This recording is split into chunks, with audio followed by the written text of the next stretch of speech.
Hello दोस्तों, हम लेके आ गए हैं क्वेश्चन 2024 में जो पूछने वाली है साइंस का 80 ऑब्जेक्टिव बताने जा रहे हैं जो इम्पोर्टेंट क्वेश्चन वीवीआई क्वेश्चन होने वाली है।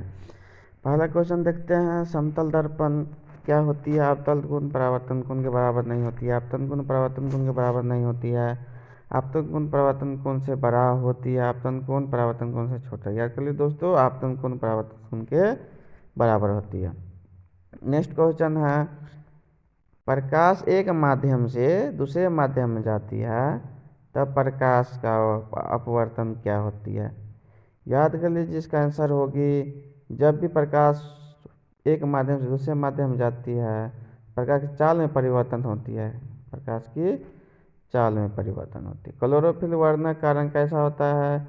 हरा होता है। रक्त में आयरन की कमी से एक रोग होती है जिसे हम लोग कहते हैं एनीमिया। क्वेश्चन नंबर 5 देखते हैं। स्वपोषी भोजन के लिए आवश्यक होती है।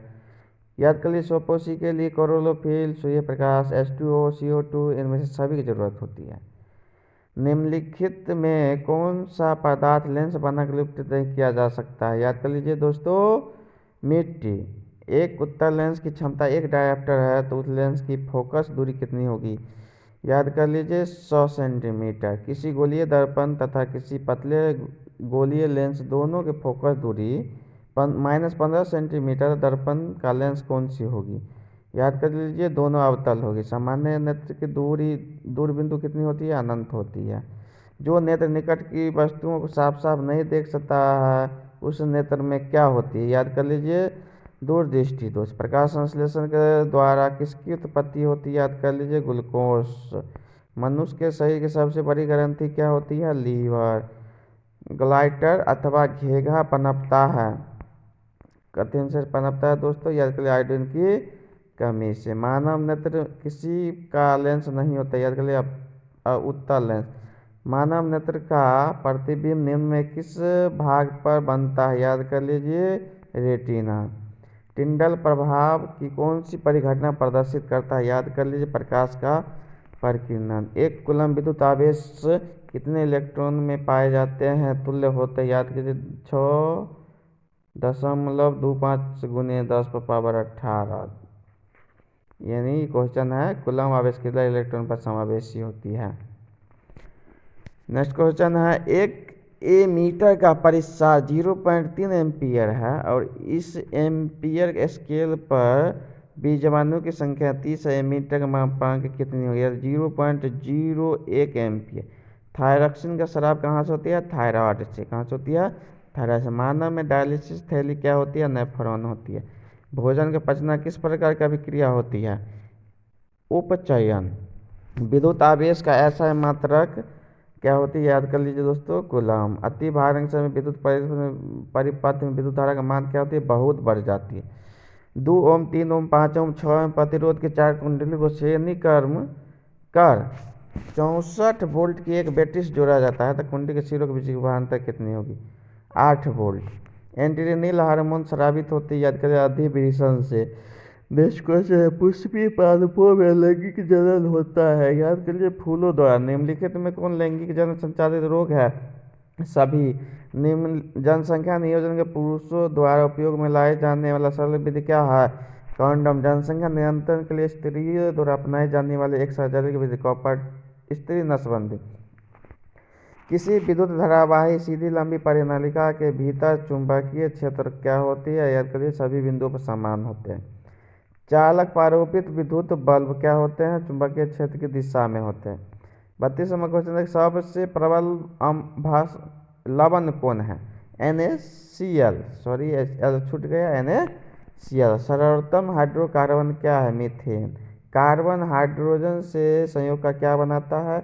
हाइड्रोकार्बन। मेंडेलीव के आवर्त सारणी में 36 कतारों को क्या कहा जाता है? याद कर लीजिए आवर्त। पश्चिम की ओर प्रक्षेपित कोई धनावेशित कण अल्फा कण किसी चुंबकीय क्षेत्र के द्वारा उत्तर की ओर विक्षेपित होता है। चुंबकीय क्षेत्र क्या कहलाता है? याद करिए ऊपरमुखी। विद्युत और चुंबकत्व में घना संबंध, इसका पता किसने लगाया था? अरस्टो ने। जनसंख्या नियंत्रण के लिए स्त्रियों के द्वारा अपनाई जाने वाली एक सरल विधि। याद करिए कॉपर्टी। लैंगिक जनन संचालित रोग क्या है? याद करिए वायरस जनित। मनुष्य में कितने जोड़ा गुणसूत्र पाए जाते हैं? याद कर लीजिए 23 जोड़ा। कीटों के पंख, चमगादड़ के पंख किस तरह के अंग होते हैं? याद कर लीजिए समवर्ती अंग। परिनालिका में धारा प्रवाहित होती है, यह प्रदर्शित करता है। याद कर लीजिए चुंबकीय गुण। गर्म जल प्राप्त करने के लिए हम सौर तापक का उपयोग नहीं कर सकते। कौन सा दिन नहीं कर सकते हैं? बादलों वाले दिन। कोई धातु ऑक्सीजन के साथ अभिक्रिया कर उच्च गलनांक वाला यौगिक निर्मित करती है। यह यौगिक जल में विलय है। यह तत्व क्या कहलाता है? याद कर लीजिए कैल्शियम। खाद्य पदार्थों के डिब्बों पर जिंक की बजाय टीन का लेप होता है, क्योंकि इसका टीन की अपेक्षा जिंक अधिक क्रियाशील होती है। कौन विद्युत का सर्वोत्तम सुचालक है? याद कर लीजिए Ag। इथेन का आणविक सूत्र C2H6 है। 7 सब्सिट्यूशन बंधन है। निम्नलिखित में कौन सा योग्य ईंधन के रूप में इस्तेमाल किया जा सकता है? याद कर लीजिए इथेनॉल। जितनी ऊर्जा स्रोत हम उपयोग में लाते हैं, उनमें से अधिकांश ऊर्जा निरूपित करते हैं। निम्नलिखित में कौन सा स्रोत अंततः सौर ऊर्जा की उत्पत्ति नहीं करते? याद करिए नाभिकीय ऊर्जा। नाभिकीय ऊर्जा प्राप्त करने हेतु आवश्यक क्या होती है? याद कर लीजिए यूरेनियम। जीन शब्द किससे प्रस्तुत किया गया है? जोहानसन से। मेंडल ने एक प्रयोग में लंबे मटर के पौधे जिनके बैंगनी पुष्प थे का संकरण बौने पौधे जिनके सफ़ेद पुष्प थे से कराया गया। इनकी संपत्ति सभी पौधे के पुष्प बैंगनी रंग के थे, परंतु आधे बौने। इसे कहा जा सकता है लंबे जनक के पौधे के अनुवंश से रचा गया था। बड़का टी, छोटा टी, डबल समजात अंग के उदाहरण होते हैं उपयुक्त सभी। विकासीय दृष्टिकोण से हमारे किससे अधिक समानता होती है? चिंपैंजी से। नेक्स्ट क्वेश्चन है, निम्न में कौन अनवीकरणीय संसाधन होते हैं? DDT। जीव द्रव्यमान स्रोत का उदाहरण निम्नलिखित में कौन नहीं है? याद कर लीजिए नाभिकीय ऊर्जा। हमारे शरीर pH के कितने बीच काम करते हैं? 7.0 से 7.8 तक। कौन सी गैस उत्सर्जित होगी जब धातु एवं जल के साथ अभिक्रिया करेगी? याद कर लीजिए दोस्तों हाइड्रोजन। इलेक्ट्रॉन का स्थानांतरण से बने यौगिक को हम लोग क्या कहते हैं? विद्युत संयोजी इलेक्ट्रॉन। संगमरमर के रासायनिक सूत्र क्या होते हैं? CaCO3। कॉपर चूर्ण वायु को में गर्म करने पर उसके ऑक्साइड पर कॉपर ऑक्साइड की एक परत जम जाते हैं। इससे रंग कैसा होता है? श्वेत। अभिक्रिया CuO plus H2 gives CuH2 में किसका अपचयन होता है? याद करिए CuO। ओजोन परत पाई जाती है, याद कर लीजिए दोस्तों, स्ट्रेटोस्फीयर में। निम्नलिखित में कौन सी एक जलीय आहार है? शैवाल, जलीय कीट, मछली। कोई बिलियन लाल लिटमस पद को नीला कर दे, इसका pH मान कितने हो? याद कर लीजिए दोस्तों 10। एसिटिक अम्ल का तनु विलयन करने पर इसका अवलोकन किया जाता है। याद कर लीजिए यह सिरका गंध करती है। एल्कोहल में उबलती पत्ती पायोडीन विलयन के कुछ बूंद डालने से पानी का रंग कैसा हो जाता है? नीला। निम्नलिखित में कौन से समूह में केवल जैव अनकरणीय संसाधन होते हैं? याद कर लीजिए फलों के छिलके, केक एवं नींबू के रस।